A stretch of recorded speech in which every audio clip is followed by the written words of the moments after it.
My parents gave me the worst childhood, and when I grew up, they sued me to return my grandmother's inheritance. I was 17 when my world truly started to crumble. My grandmother, who had always been my refuge in a chaotic family, passed away suddenly. She left me a 6,000 inheritance and a sapphire ring that I had adored since I was a child. The ring was the color of the deepest ocean, mesmerizing and rare. It was one of the few things that brought me comfort after her passing. Little did I know that this inheritance would be the catalyst for the worst experience of my life. Amber, my older sister by 6 years, had always been the star of the family. She was the apple of my parents' eye, and I was just the shadow that followed her. Amber was beautiful, charismatic, and ambitious, but she also had a cruel streak that she reserved just for me. From as early as I can remember, she would belittle me, mock me, and make me feel like I was nothing. My parents never stopped her, in fact. They often laughed it off, telling me that I was too sensitive, that I needed to toughen up. It wasn't just physical bullying, it was psychological torture. Amber knew how to get under my skin, and she did it every chance she got. When I was 13, Amber did something that I could never forgive. It was a family vacation to the beach, and Amber, who was then 19, brought along a couple of her college friends. I was excited about the trip, hoping that for once I could have a good time without Amber ruining it, but I should have known better. We were on the pier, and I decided to sit alone, dangling my feet over the edge, enjoying the serenity of the ocean. Suddenly, a plastic bag was shoved over my head, and before I could react, I felt a hard kick in my back, sending me plunging into the water. Panic surged through me as I struggled to tear the bag off my head, the water filling my nose and mouth. When I finally managed to rip it off and get to the surface, I saw Amber and her friends running away, laughing as if they had just played the funniest prank in the world. I stumbled back to my parents, drenched and terrified, and told them what had happened. But instead of comforting me, they laughed along with Amber, saying I was overreacting, that it was just a joke. My dad even joked that at least those swimming lessons had finally paid off. It was then that I realized I was truly alone. My parents would never protect me from Amber, and Amber would never stop tormenting me. After that, I withdrew from everyone. I stopped trying to get close to my parents, and I avoided Amber as much as I could. I focused on my studies, knowing that my only way out of this nightmare was to get into a good college and leave home for good. But even as I tried to keep my head down, Amber continued to find ways to hurt me. When my grandmother passed away and left me the 6,000 inheritance, I thought I finally had something that was mine, something that could help me build a future away from my toxic family. But Amber had other plans. She was starting a boutique with a couple of her friends, a high-end store that sold shoes and accessories. She needed capital, and my parents decided that my inheritance should be used to help her. They didn't ask me if I wanted to contribute, they simply told me that I had to. When I refused, my father threatened to cut off my college tuition and forbid me from returning home once I left. I was terrified. College was my only escape, my only chance at a better life. So, after days of relentless pressure, I caved. I handed over the 6,000 to Amber, trying to convince myself that it was the right thing to do. At least they let me keep the sapphire ring, probably because they didn't realize how much it was worth. I told myself that as long as I could leave for college, it would all be worth it. A few months passed, and I received my acceptance letter to my dream college. My parents were true to their word. They promised to cover all my expenses, including tuition and living costs. I thought that maybe, just maybe, things were finally going to work out for me. Amber's boutique opened shortly after I received my acceptance letter. She had a grand launch party, which I wasn't invited to, but that didn't bother me. I didn't want to be there, surrounded by people who had always treated me like I was invisible. But the next day, Amber sent me a text message thanking me for my contribution, saying she couldn't have done it without my help. Attached to the message were several photos from the event. As I scrolled through them, I noticed something that made my blood run cold. Kevin was Amber's high school boyfriend, a man who had caused more trouble in our family than anyone else. He was 6 years older than Amber, and they had started dating right after she turned 18. My parents had always disliked him, especially after he got caught embezzling money from his father's company. He was sent away to live with his uncle in another state, and Amber was forced to cut all ties with him. But there he was, standing in the background of the photos, laughing and chatting with Amber and her friends. I knew immediately that something was wrong. My parents had been discussing Amber's business around me for months, and I knew that one of Amber's friends' mothers, Mrs. Lawson, was the last potential investor who was holding out. Mrs. Lawson was a shrewd businesswoman who was skeptical about investing in a boutique. She wanted her daughter, one of Amber's partners, to gain some work experience first. They were relying on a successful launch to convince Mrs. Lawson to invest. Seeing Kevin at the party gave me an idea. I knew how much my parents and Amber had lied to Mrs. Lawson, downplaying Kevin's involvement. I created a fake social media account and contacted Mrs. Lawson, telling her that I had some important information about Amber's business. I implied that Amber was hiding something and sent her the photos of Kevin at the party. I also sent some old photos of Amber and Kevin together, suggesting that Amber had rekindled her relationship with a man who was nothing but trouble. The next day, everything started to unravel. Mrs. Lawson pulled out of the deal and told her daughter to do the same. Amber's friends were furious when they found out she had lied about Kevin. They blamed her for ruining their chances of getting the investment they needed. The boutique was barely holding on, and without Mrs. Lawson's investment, it was on the brink of collapse. My parents were livid, but they had no idea I was the one who had contacted Mrs. Lawson. They blamed Amber for being reckless and untrustworthy. For the first time in my life, I saw them truly disappointed in her. It should have felt like a victory, but instead, I was consumed with guilt. Amber's business quickly went under. Her friends abandoned her, and she was left alone to deal with the fallout. My parents tried to help her salvage the situation, but even they couldn't fix the mess she had made. Amber's life was falling apart, and I was the one who had caused it. With Amber's world crumbling around her, I expected her to lash out at me, but she didn't. Instead, she withdrew into herself, becoming cold and distant. She rarely spoke to me, and when she did, it was with a chilling calmness that unnerved me.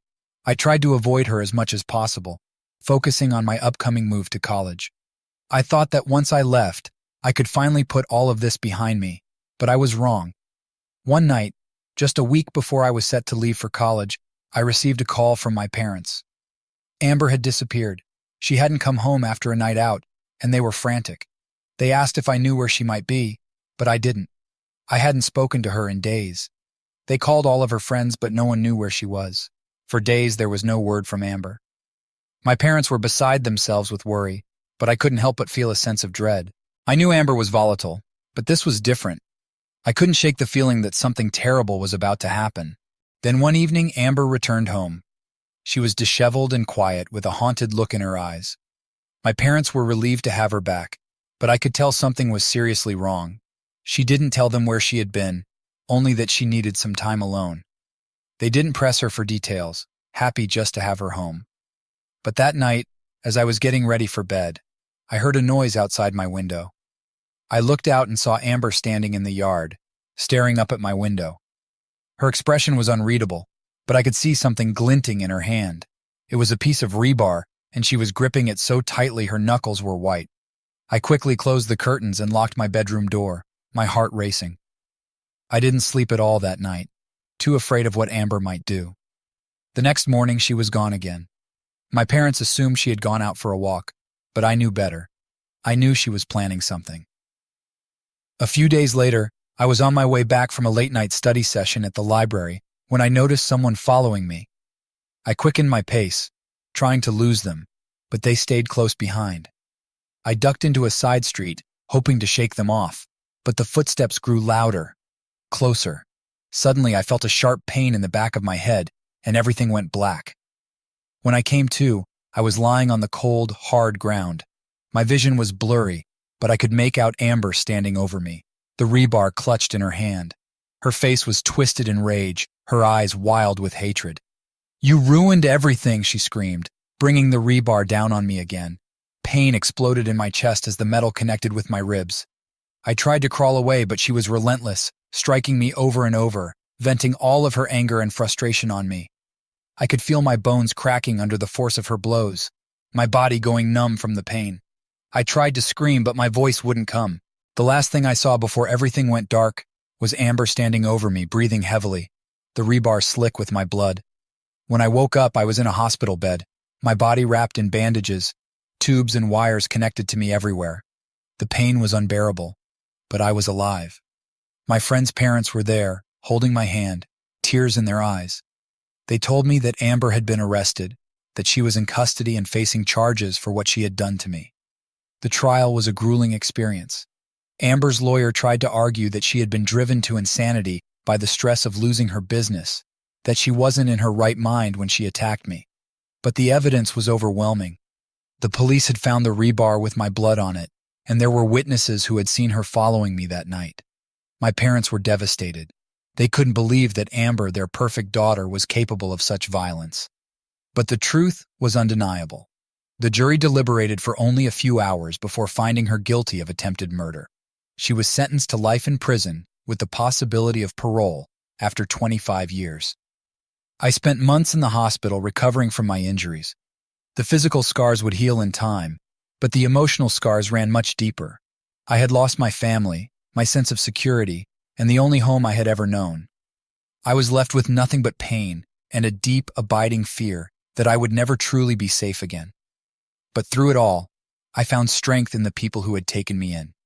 They became my new family, helping me rebuild my life one day at a time. They stood by me during the trial, visited me in the hospital, and supported me as I slowly pieced my life back together. I eventually returned to college, determined to make something of myself despite everything that had happened. The sapphire ring that my grandmother had left me became a symbol of my resilience, a reminder that I had survived the worst and come out stronger. Amber would spend the rest of her life behind bars, paying for the pain she had inflicted on me. My parents, unable to cope with the reality of what their golden child had become, eventually moved away, cutting all ties with me. I never saw them again. In the end, I learned that some battles leave scars that never fully heal, but with the right people by your side, you can find a way to move forward. Amber may have tried to destroy me, but she only made me stronger. And as I look to the future, I know that I will never let anyone take that strength away from me again. That night, as I walked back to my dorm after a late study session, I felt uneasy. The campus was eerily quiet, the kind of silence that seemed to amplify every small sound. My footsteps echoed against the pavement, and I kept glancing over my shoulder, feeling as though I was being watched. The streetlights cast long shadows that danced with the breeze, creating an unsettling atmosphere. I shook my head, trying to dismiss the paranoia that had been growing inside me since Amber's return. She had been acting so strangely, almost as if she was a different person entirely. It wasn't just her cold demeanor, or the way she had withdrawn from everyone, it was the way she looked at me, with eyes that seemed to hold a deep, seething hatred. I couldn't understand it, but I knew something was wrong. Then, as I turned the corner into a narrow, dimly lit alley that cut through the campus, I heard footsteps behind me, heavy, determined footsteps. I quickened my pace, but the footsteps quickened too. My heart pounded in my chest, and I could feel the fear rising in my throat. I didn't dare look back. I started to run, my breath coming in short, frantic gasps. But before I could get far, something hard struck the back of my head. Pain exploded in my skull, and I crumpled to the ground, the world spinning around me. I tried to push myself up, but I was too disoriented. Then, I heard her voice, Amber's voice. "You ruined everything!" she screamed. And I turned my head just in time to see her standing over me, a piece of rebar clutched tightly in her hands, her face twisted in a mask of rage and despair. Before I could react, she brought the rebar down with all her strength, striking me in the ribs. The pain was excruciating, unlike anything I had ever felt. I could hear the sickening crack of bones breaking, feel the hot rush of blood filling my mouth. I tried to scream, but it came out as a gurgle, my lungs unable to draw in enough air. Amber hit me again and again, each blow more brutal than the last. My vision blurred as the pain overwhelmed me, and I felt myself slipping away. But Amber didn't stop. She kept swinging, her fury driving her to beat me mercilessly, even as my body went limp. Finally, everything went dark. When I woke up, I wasn't sure where I was or how much time had passed. All I knew was that I was in excruciating pain, and I could barely move. I was lying in a hospital bed, surrounded by machines that beeped and hummed, tubes and wires connected to my body in a tangled mess. My head throbbed, my chest felt like it was on fire, and every breath was a struggle. I tried to move, but a sharp pain shot through my body, and I let out a weak cry. The door to the room opened, and a nurse rushed in. She looked surprised to see me awake, and immediately called for the doctor. I tried to speak, but my throat was too dry, my voice barely a whisper. The nurse gently pressed a button to raise the bed so I could sit up slightly, but the movement made my head swim. The doctor came in a few moments later, a kind-looking man in his 50s with graying hair and glasses perched on the edge of his nose. He smiled reassuringly at me, but I could see the concern in his eyes. "You're awake," he said softly, checking the machines and making notes on the chart at the foot of my bed. "You've been through quite an ordeal. Just take it easy for now, all right? You're safe here." I wanted to ask what had happened, how long I had been unconscious, but the words wouldn't come. The doctor seemed to understand, though, and he gave me a brief summary of my condition. "You were attacked," he said gently, as if trying not to startle me. "Your injuries were severe multiple fractures, a concussion, internal bleeding. We had to perform emergency surgery to stop the bleeding and repair the damage to your organs. You're very lucky to be alive." Lucky. That word echoed in my mind. I didn't feel lucky. I felt broken, shattered both physically and emotionally. Amber had done this to me, me own sister. The thought was almost too much to bear. Over the next few days, I learned more about what had happened. After Amber had beaten me unconscious, she had left me for dead in that alley. A group of students had found me several hours later, barely clinging to life, and had called for help. I had been rushed to the hospital, where the doctors worked tirelessly to save me. They had put me in a medically induced coma to allow my body to heal, and I had been unconscious for over a week. Amber, meanwhile, had been arrested shortly after the attack. Witnesses had seen her following me that night, and the police had found the rebar covered in my blood hidden in her car. When they confronted her, she didn't even try to deny what she had done. She confessed on the spot, telling the officers that I had destroyed her life, that I had driven her to do it. The trial was one of the most painful experiences of my life.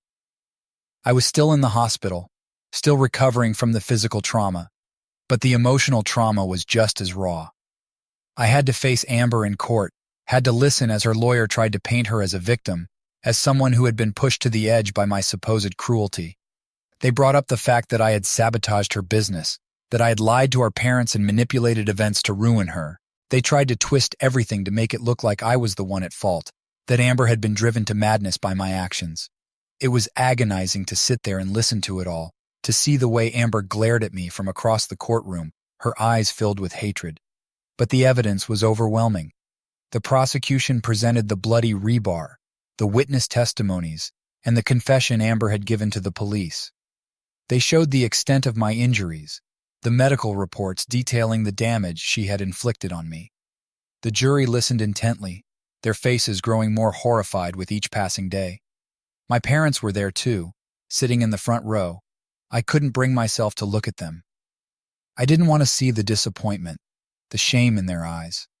They had always favored Amber, always taken her side, but now they were confronted with the brutal reality of what she had become.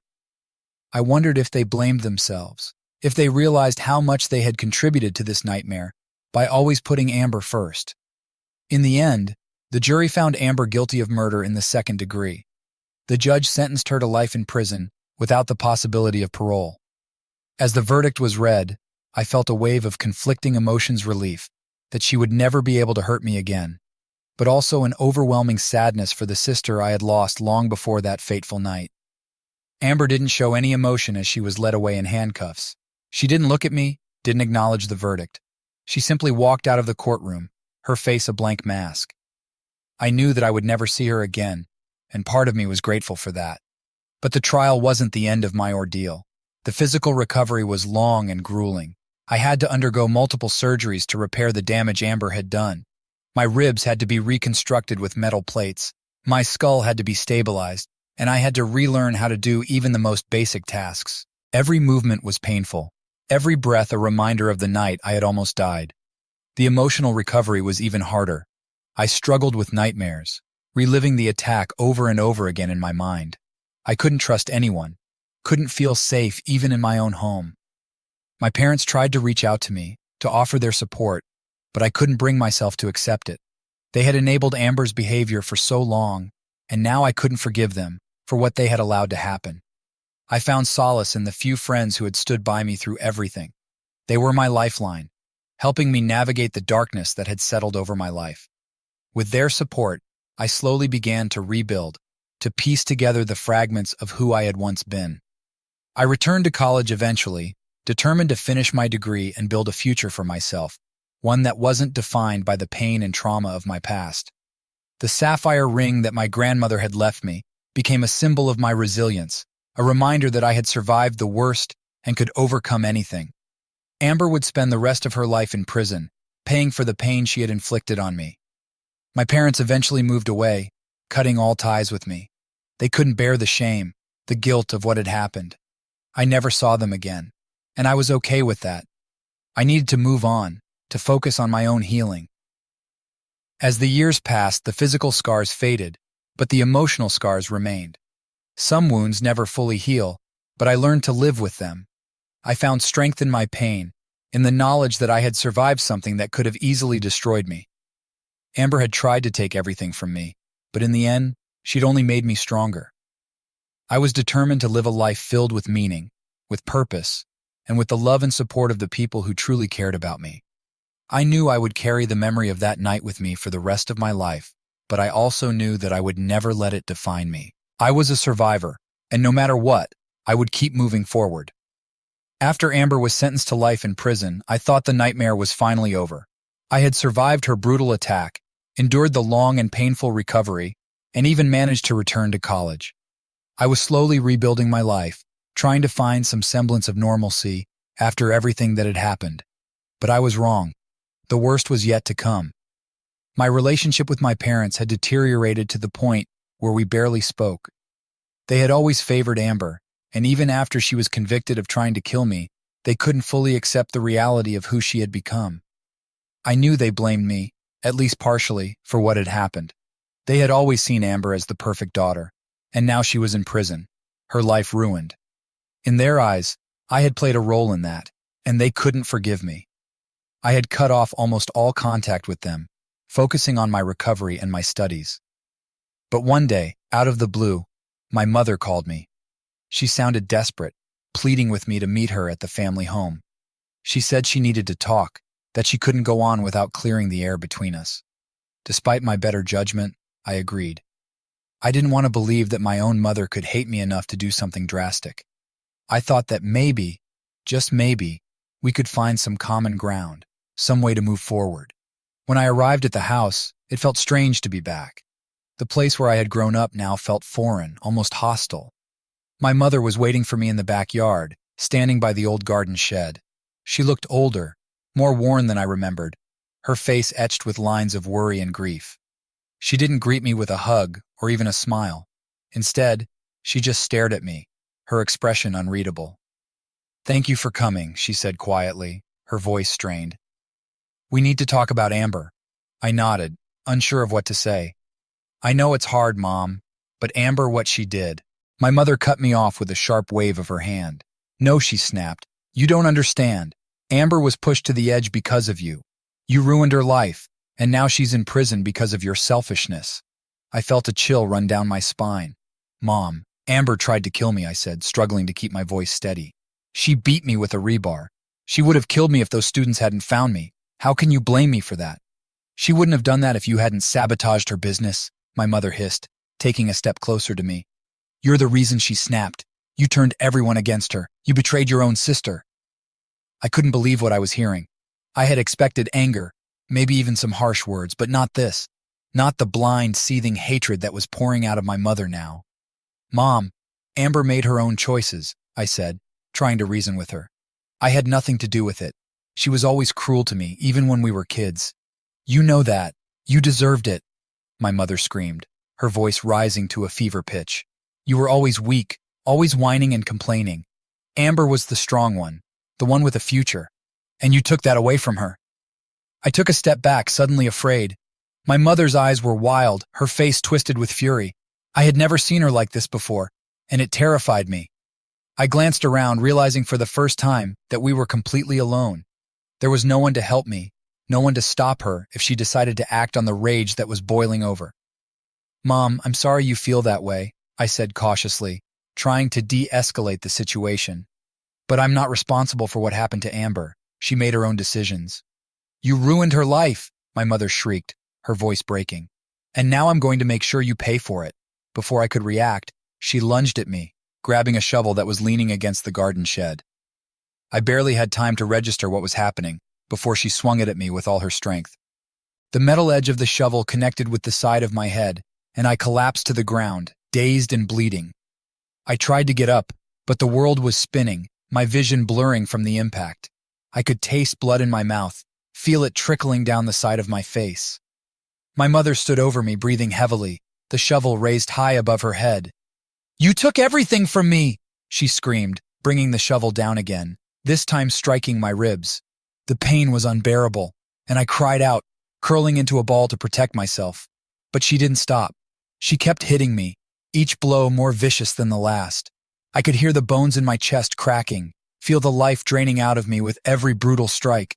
I tried to beg her to stop, but the words wouldn't come. My body was broken, my mind slipping into darkness.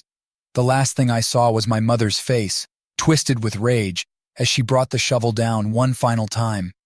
When I woke up, I was in the hospital again, but this time, I wasn't alone.